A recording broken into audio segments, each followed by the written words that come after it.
Hi everybody, I'm Susan Mulvihill. Do you love growing amaryllis bulbs? I think they are just so gorgeous. Now chances are you've seen or you've been given a waxed amaryllis bulb as a present, usually around Christmas time. So today I'm going to talk about what to do with them after they've bloomed, and it does not involve throwing them away. Now before I continue, I wanted to clarify something. Even though we all know and love these as amaryllis bulbs, they're not amaryllis plants at all. They are actually Hippostom, and it's a completely different genus of plants. So for some reason, here in the States, the plant breeders and garden centers are continuing this misnomer and calling them amaryllis bulbs. So I wanted you to know, yes, I really do know the difference, but I tend to refer to them as amaryllis for the most part, just so you know what I'm talking about. But I always try to include the information that technically they are Hippostom.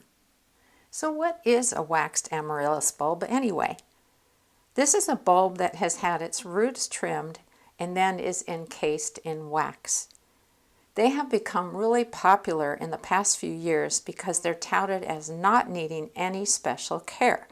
They don't have to be potted up, and they don't need to be watered. Unfortunately, I think a lot of folks just toss out the bulbs after they've bloomed. That is such a waste. Well, you know me, I'm a thrifty gardener, so today I'm going to show you how to pot them up once they've finished blooming, and this one is pretty much done. Now, a year ago, a friend of mine gave me my very first waxed amaryllis bulb. And after it finished blooming, I thought, gosh, I don't want to waste that bulb. So I peeled off the wax, I potted it up, and a few days ago I thought, boy, that really looks like it's pot bound. So I pulled out the plant and look at the root system it had already developed.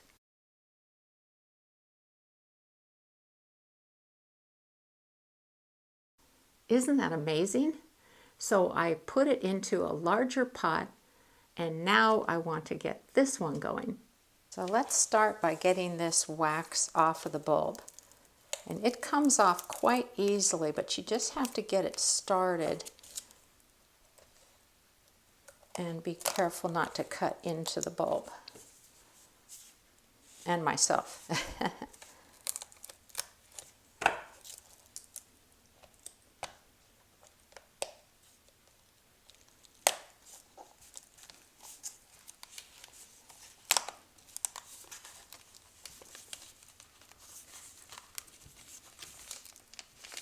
It's like peeling an apple.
So I'm down to the bottom part, and I'm being very careful with the root area just to make sure I don't damage that bottom plate of the bulb basically.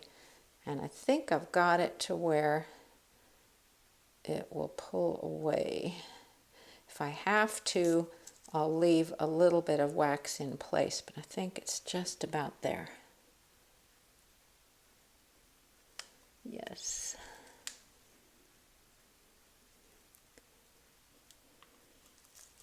I'm going to hold it in place and just remove this part since it's loose.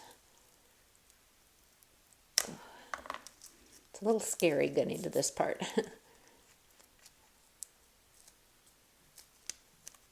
we go. And on your bulb, if you have to leave a little piece of wax in place, that's okay.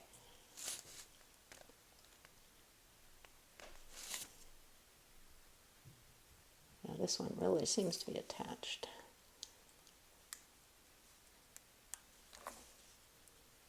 I think I'm going to leave that in place, but that will be okay. I had to do that with the last one, and you saw how great it grew.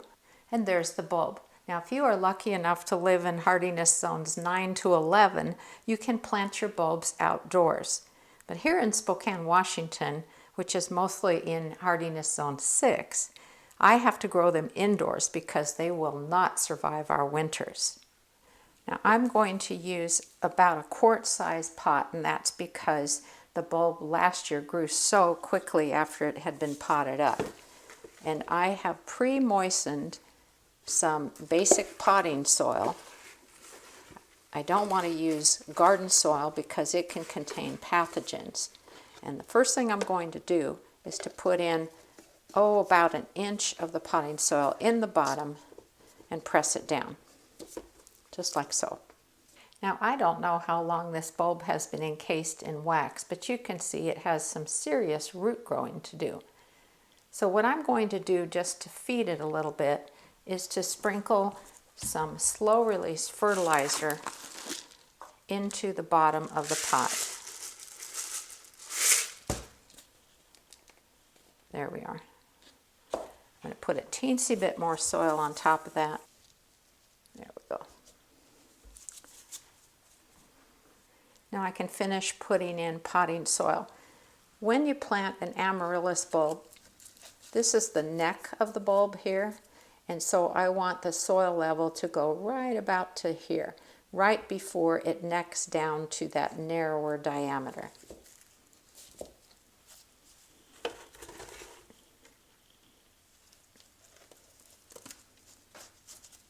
This is always the messy part of the job. And that's all there is to it. Now you'll notice I have not trimmed off these flower stalks yet. As long as they are green, they are conducting photosynthesis, and that is putting energy into the bulb. So I'll trim these off later when they're completely dried up. This one's almost there, but I'm just going to leave them on for now. The next thing I'm going to do is put it into a bright room. And keep an eye on the soil moisture. It should be lightly moist, not sopping wet, and not bone dry. So this little bulb gets to stay in our nice bright dining room until the danger of frost has passed here. Then we like to move all of our amaryllis out to our deck and keep them in filtered sunlight. We also fertilize them a bit during the summer months. And then once the danger of frost comes back in the fall, we will bring them back indoors. But we get to enjoy them year-round. They have these beautiful strap-like leaves, and of course, during bloom time, this is what we're treated to. Thanks so much for watching today, everybody. I'll see you next week.